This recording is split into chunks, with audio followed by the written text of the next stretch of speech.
My dear student, মই ব্ৰিটা কাশ্মীৰত তোমালোকক স্বাগতম জনাইছো। আজি তোমালোকৰ মাজলৈ মই ক্লাছ 5ৰ সাহিত্য পাঠ পঞ্চম শ্ৰেণী আনন্দৰাম বৰুৱা একাডেমী শিক্ষা সংগঠনৰ পৰা লৈছো এটা কবিতা। কবিতাটি হৈছে তোমাৰ পাঠ নম্বৰ 3 পোহৰ পখিলা। এটা কাম কৰিবা, আগতে তোমালোকে পদ্যটো ভালকে মুখস্থ কৰি ল'বা আৰু প্ৰতিটো শব্দৰ অৰ্থ তোমালোকে চাই ল'বা। এতিয়া মই পদ্যটোৰ প্ৰশ্নবোৰ আলোচনা কৰি লিখি দিছো, তোমালোকে চাই ল'বা। চোৱা কি কৈছে। ফাৰ্ষ্ট কোৱেশ্চন কি কৈছে আমাক, কবিতাটি মুখস্থ লিখা। এইটো তোমালোকৰ কাম, তোমালোকে কবিতাটি ভালকে মুখস্থ কৰি বহিত লিখিবা। তোমালোকে 10 লাইন লিখিলে হ'ব, গোটেইখিনি মুখস্থ কৰিবা, কিন্তু পৰীক্ষা তোমালোকক 8ৰ পৰা 10 লাইনহে দিব, গতিকে তোমালোকে 10 লাইন মুখস্থ কৰিবা। নেক্সট কি চোৱা, তলৰ প্ৰশ্নবোৰৰ উত্তৰ দিয়া। পখিলা জাক কোন দেশৰ? লিখিবা পখিলা জাক পোহৰ দেশৰ। খ নম্বৰ, পখিলা জাকে কাৰ ফুলনিত নাচে? লিখিবা পখিলা জাকে কবিৰ ফুলনিত নাচে। নেক্সট, পখিলা জাকৰ পাখিবোৰ কেনেকুৱা? লিখিবা পখিলা জাকৰ পাখিবোৰ দেখাত ফুলাম সদৃশ। ঘ নম্বৰ, কি কাৰণে ফুলৰ পুৰণি পাহি ভৰিছে বুলি কবিয়ে কৈছে? লিখিবা ন পখিলাৰ লাহি ভৰতেই ফুলৰ পুৰণি পাহি ভৰিছে বুলি কবিয়ে কৈছে। নিশ্চয় বুজিলা। তোমালোকে এইখিনি ধুনীয়াকে নোট কৰিবা আৰু মুখস্থ কৰিবা। নেক্সট চাই থাকা তোমালোকে। নেক্সট চোৱা কি কৈছে, কবিয়ে পখিলাৰ পাখিত কি লিখা থকা কথা কৈছে? লিখিবা চিৰ সুন্দৰ একা বেকাকৈ লিখা থকা কথা কবিয়ে কৈছে। নেক্সট, তলৰ শব্দবোৰৰ নিৰৰ্থক শব্দবোৰ লিখা। তাৰমানে একচুৱেলি আমি কি বিপৰীত শব্দবোৰ লিখিব লাগে। উপজা নপজা, কৰা নকৰা, কিনা নিকিনা, হোৱা নোহোৱা, দেখা নেদেখা, দিয়া নিদিয়া। হ'ব। নেক্সট কি কৈছে, বাক্য ৰচনা কৰা 4 নম্বৰ।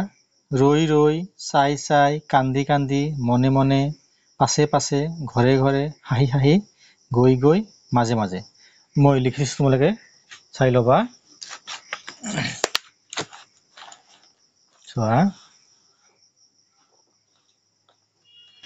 ৰৈ ৰৈ, কুলিটিয়ে ৰৈ ৰৈ বিনাইছে। চাই চাই, বাটত খোজকাঢ়োতে চাই চাই, চাই চাই হ'ব, বাটত খোজকাঢ়োতে চাই চাই খোজ কাঢ়িব লাগে। হ'ব। কান্দি কান্দি, কেঁচুৱাটোৱে কান্দি কান্দি মাকৰ ফালে চাই আছে। মনে মনে, মণিয়ে সদায় মনে মনে পঢ়ে। পাছে পাছে, কুকুৰটোৱে মেকুৰীটোৰ পাছে পাছে দৌৰি গৈছিল। ঘৰে ঘৰে, গৌৰৱে ঘৰে ঘৰে বাতৰি কাকত বিলায়। হাঁহি হাঁহি, মণিফাই হাঁহি হাঁহি পৰীক্ষা গৃহৰ পৰা ওলাই আহিছিল। গৈ গৈ, কৰিম আৰু ৰহিমে দুয়ো গৈ গৈ খেলপথাৰ পালেগৈ। নেক্সট চাই থাকা।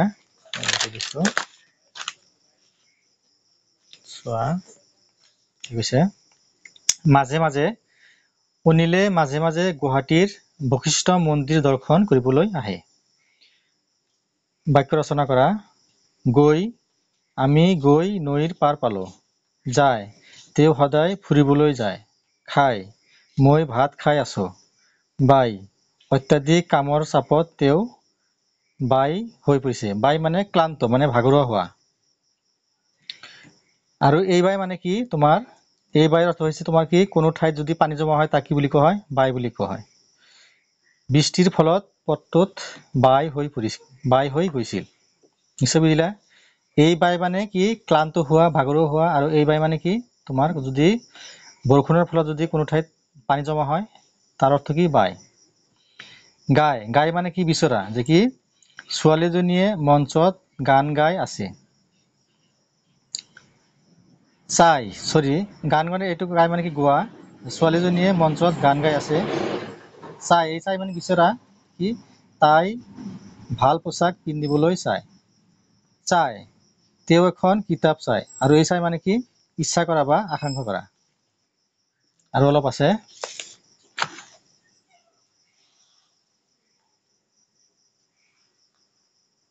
চোৱা, তলৰ শব্দবোৰৰ উনি প্ৰত্যয় যোগ দি নতুন শব্দ গঠন কৰা। ফুল, বন, নাহৰ, ধান, চপৰা, চুৱাপাত। এনে লিখিবা, ফুল যোগ উনি ফুলনি, বন যোগ উনি বননি, নাহৰ যোগ উনি নাহৰণি।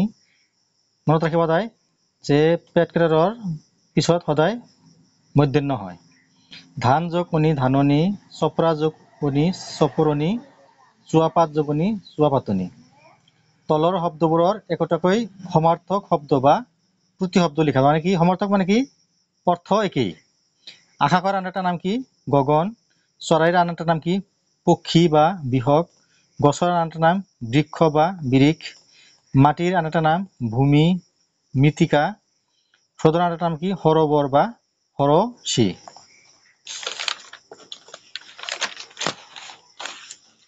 লাষ্ট চোৱা, বোকা মানে কি?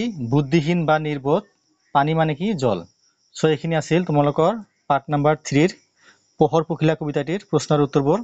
চ' মোৰ চেনেল মইনবুৰি টেক আছাম তোমালোকে ছাবস্ক্ৰাইব কৰি দিবা, কমেণ্ট কৰিবা, লাইক কৰিবা আৰু বন্ধু বান্ধৱীৰ মাজত শ্বেয়াৰ কৰিবা। Thank U.